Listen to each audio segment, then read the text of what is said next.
बच्चों आज हम लोग नए टॉपिक के साथ एक नए चैप्टर की शुरुआत करते हैं। आज का टॉपिक है हमारा application of trigonometry. Application of trigonometry को जानने से पहले हमको एक छोटा सा चीज़ आपको जानना होगा। जैसा कि हम लोग जानते हैं कि ये हमारे पास कोई राइट एंगल ट्रायंगल है ABC। राइट एंगल हमारा कहाँ है? B पर है। तो ये राइट एंगल है तो इसको हम लोग हाइपोटेनस बोलते हैं, अच्छे से पता है हम लोगों को। अब इस साइड के साथ एंगल अगर थीटा हो गया तो ये हमारा बेस हो गया और ये हमारा हो गया परपेंडिकुलर। और इसी में हम लोग पाइथागोरस थ्योरम हमको पता है कि हाइपोटेनस का स्क्वायर इक्वल टू बेस का स्क्वायर प्लस परपेंडिकुलर का स्क्वायर। ये इतनी बातें हमको शुरू में जाननी जरूरी है। और दो तीन चीज़ें और हैं हमारी, जैसे कि हमको ये मालूम होता चाहिए sine theta equal to P/H होता है हमारा, और cos theta equal to B/H होता है हमारा, और टेन थीटा इक्वल टू हमारा क्या होता है बच्चों? P/B। तो मैक्सिमम हम लोग इसमें यूज करेंगे tan theta equal to P/B का। और इसमें हमको एक चीज़ और याद करना होगा कि जैसे कि थीटा टेन का हम लोग लेंगे, अगर थीटा इक्वल टू 30 डिग्री लेते हैं तो टेन 30 डिग्री की वैल्यू 1/√3 होती है, और थीटा अगर 60 डिग्री लेते हैं तो इसकी वैल्यू क्या होती है? √3 होती है। टेन के कंडीशन में हमने किसके कंडीशन बता रहा है? टेन के। टेन अगर 30 डिग्री अगर थीटा होगा 60 डिग्री होगा तो ये हमारे वैल्यू होते हैं।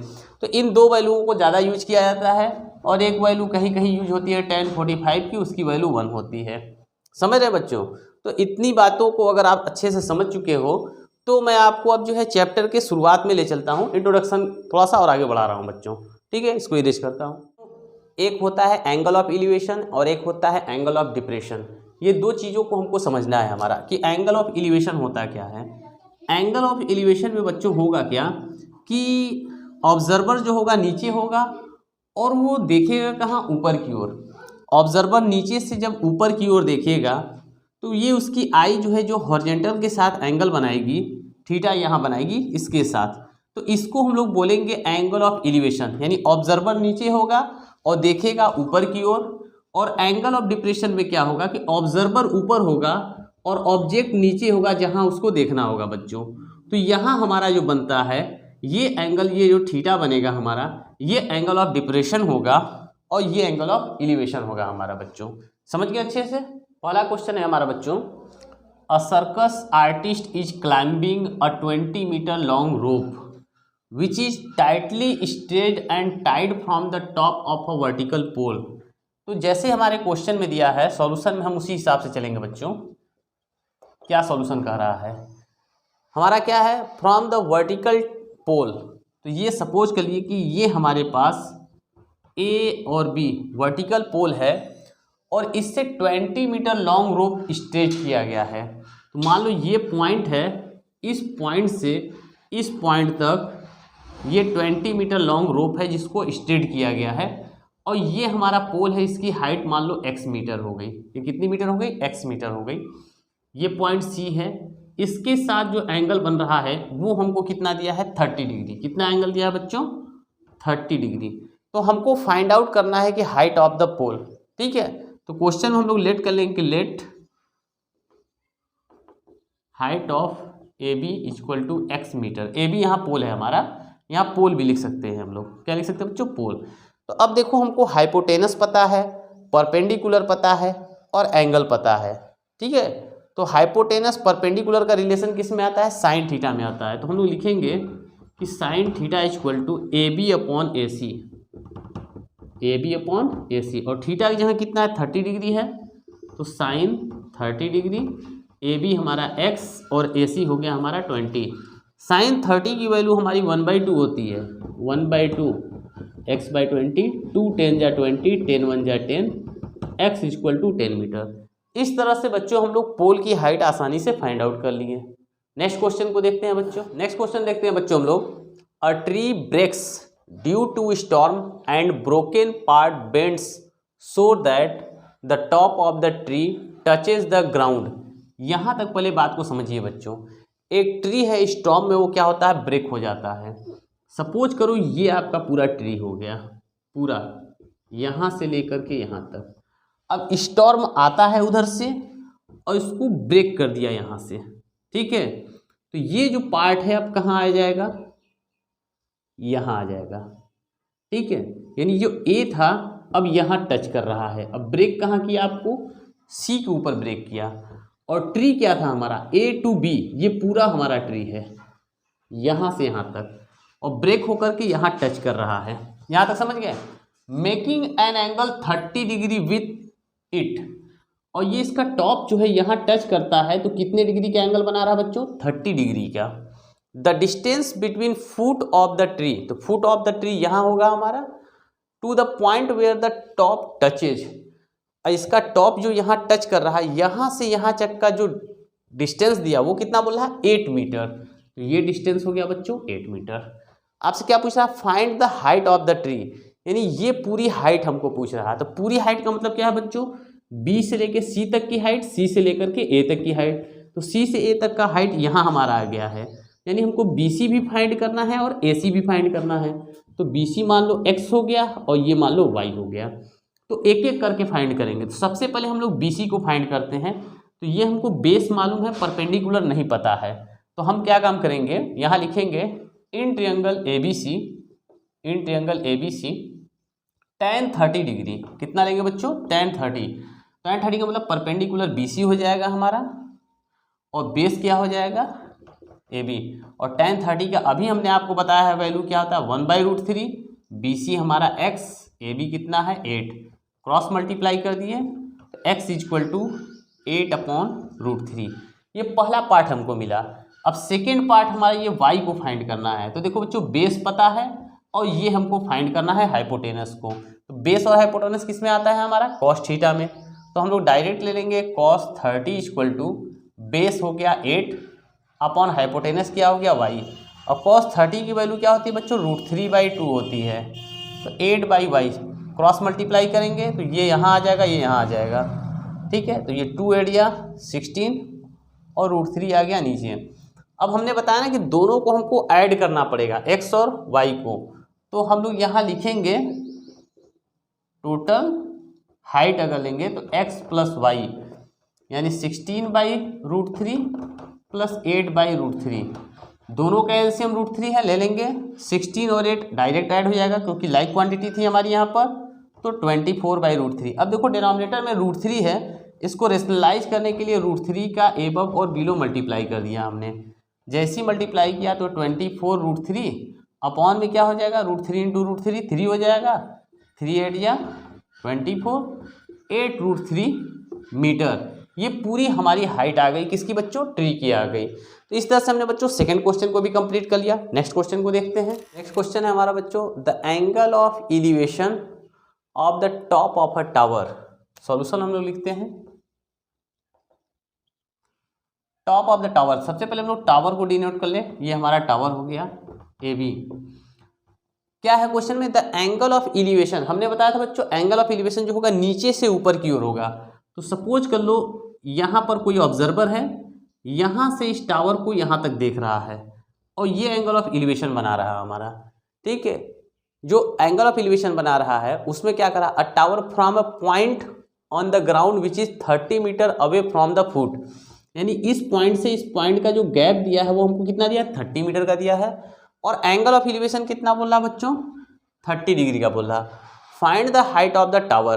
तो ए बी हमारा इसमें टावर है हमारा बच्चों, ये इसको एक्स सपोज कर लेंगे। अब देखो ये बेस हो गया, ये परपेंडिकुलर हो गया, तो हमको थीटा पता ही है, तो डायरेक्ट हम लोग लगा सकते हैं कि in triangle A B C tan 30 degree = x/30। tan 30 1/√3 होता है, 30 का इधर मल्टीप्लाई कर दिए हमारा, √3 का एबव बिलो मल्टीप्लाई कर देंगे,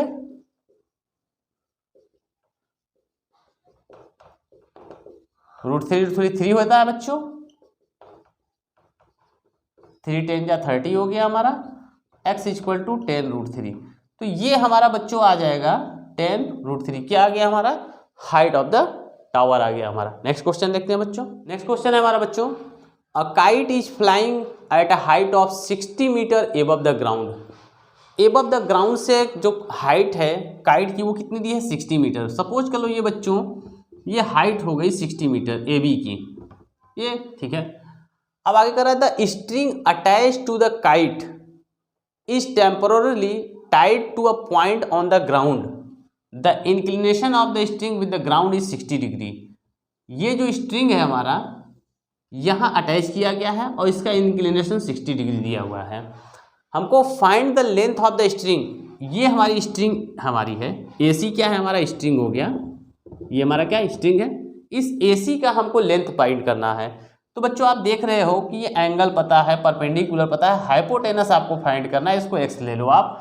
आसानी से आपको मालूम है तीनों कहाँ आता है, इन ट्रायंगल ABC आप अच्छे से जानते हैं क्या होता है हमारा, साइन 60 डिग्री। क्या ले लेंगे बच्चों, sine 60 degree equal to perpendicular upon hypotenuse, तो 60 अपॉन में x साइन 60 की value √3/2 equal to 60/x, cross multiply ये यहाँ, तो x equal to 60 two 120/√3, rationalise कर देंगे बच्चों, तो 120√3/3 कैंसिल कर देंगे तो बच्चों 40√3। चाहे तो हम √3 की वैल्यू भी रख सकते हैं बच्चों, 1.732 रख के मल्टीप्लाई कर दें, लेकिन ऐसा क्वेश्चन में हमने कहीं लिखा नहीं ना √3 की वैल्यू के लिए बच्चों, तो इसलिए हम लोग को सिर्फ स्ट्रिंग लेंथ का हमको √3 में ही निकाल देंगे, यही हमारा आंसर हो जाएगा। नेक्स्ट क्वेश्चन देखते हैं बच्चों। क्वेश्चन है हमारा बच्चों की a 1.5 metre tall boy is standing at some distance from a 30 metre tall building.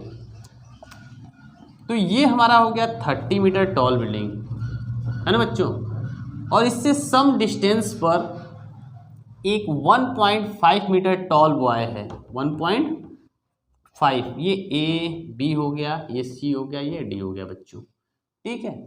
अब आपसे कह रहा है कि the angle of elevation, elevation का मतलब नीचे से ऊपर देख रहा है, from his eyes to the top of the building increases from 30 degree to 60 degree. यानी पहले उसका जो एंगल बन रहा था वो कितना बना रहा था बच्चों, ये इमेज में देखो ये 30 डिग्री था, लेकिन जैसे ही वो कुछ आगे बढ़ता है, मान लो यहाँ आ गया, अब ये एंगल ऑफ एलिवेशन उसका क्या हो गया, 30 से कितना हो गया बच्चों 60 डिग्री। ABCD ये नेमिंग हमने कर दिया, इसकी नेमिंग कर देते हैं EF, मान लो यहाँ G हो गया इस पॉइंट पर। अब हमको ये बताना है find the distance towards walk the building, ठीक है। ये जो डिस्टेंस वो ट्रेवल करता है बिल्डिंग की ओर, ये कितना ट्रेवल किया ये हमको बताना है बच्चों, ठीक है। नो डाउट ये भी डिस्टेंस हमको नहीं पता है, इसको भी ले लो, ये y ले लो यहाँ से यहाँ तक हमारा, है ना। अब बच्चों ये देखो सॉल्यूशन में हमारा, सॉल्यूशन हमारा क्या है, ये पूरी हाइट CD कितनी है हमारी 30 मीटर है, लेकिन जो हाइट AB की होगी वही हाइट CG की होगी, यानी AB equal to CG equal to होगा 1.5।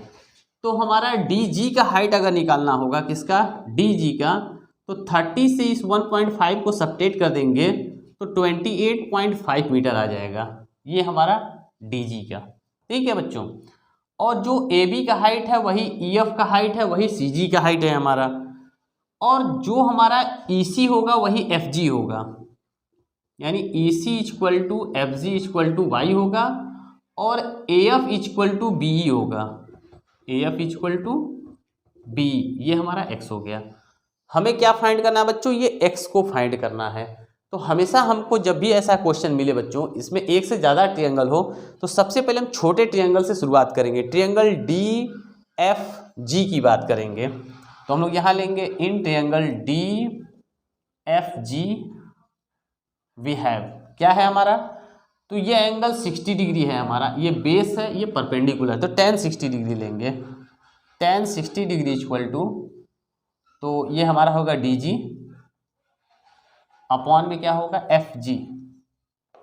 तो DG हमने अभी क्या निकाला है 28.5 अपॉन में ये हमारा क्या बच्चों Y है, tan 60 क्या है बोलो √3 है हमारा, तो ये √3 28.5 बाई Y, क्रॉस मल्टीप्लाई करेंगे तो Y इक्वल टू 28.5/√3।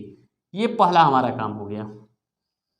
अब हम बड़े वाले ट्रायंगल की बात करेंगे, कौन से ट्रायंगल की, बड़े वाले ट्रायंगल की, कौन सा, ADG, इन ट्रायंगल ADG। तो यहाँ हमारा tan 30 डिग्री होगा। अब यहाँ से यहाँ तक हम बात करेंगे, ये तो DG होगा ही, साथ में बात होगा A और G की, और ये जो हमारा DG है ये तो हमारा क्या हो गया, डी जी हो गया। ए जी को हम क्या लिख सकते हैं बच्चों, A F plus F G, और tan 30 1/√3, डी जी हमारा 28.5। अब देखो इसमें ए एफ हमारा क्या था, ये x था, प्लस ये एफ जी हमारा क्या है, y है। क्या बच्चों, y है। क्रॉस मल्टीप्लाई करेंगे तो x plus y equal to 28.5 और ये √3 इंटू √3। अब हम इस y की वैल्यू को पुट कर दें और सब्ट्रैक्ट कर दें, हमारा आंसर आ जाएगा। तो y की वैल्यू क्या है, 28.5/√3। तो x इक्वल टू उधर जाएगा तो 28.5√3 माइनस 28.5/√3। यहाँ थोड़ा सा दिमाग हम लोग लगा देते हैं बच्चों, ठीक है। √3 का एलसीएम ले लेते हैं यहाँ, है ना, सॉरी थोड़ा बिग, ये हो गया √3। तो √3 का √3 से मल्टीप्लाई होगा तो 3 हो जाएगा, और 28.5 हम कॉमन ले लेते हैं, क्योंकि दोनों जगह था, कॉमन ले लिए तो ये 3 - 1 हो जाएगा। 3 - 1 क्या आएगा, 2 आ जाएगा हमारा। तो 28.5 इंटू 2/√3, तो √3 का एबव बिलो मल्टीप्लाई कर दिया जाए तो √3 3 हो जाएगा हमारा बच्चों। तो 28.5 इंटू 2 इंटू √3/3। देखो 3 से कैंसिल होगा, 3 9 जा 27 और 3 5 जा 15, 9.5 इंटू 2 √3, तो 2 5 जा 10, 2 9 जा 18, 1 19 पॉइंट के बाद 0 कैंसिल √3, यानी टोटल आंसर आपका आएगा 19√3 बच्चों। कितना आंसर आ गया, 19√3। तो बच्चों हमने आज आपको जो सम क्वेश्चंस बताए हैं, आपको कैसा लगा लाइक और कमेंट करके बताइएगा बच्चों। इसके आगे का क्वेश्चन नेक्स्ट वीडियो में हम आपको डाल देंगे। आज के लिए इतना ही बच्चों।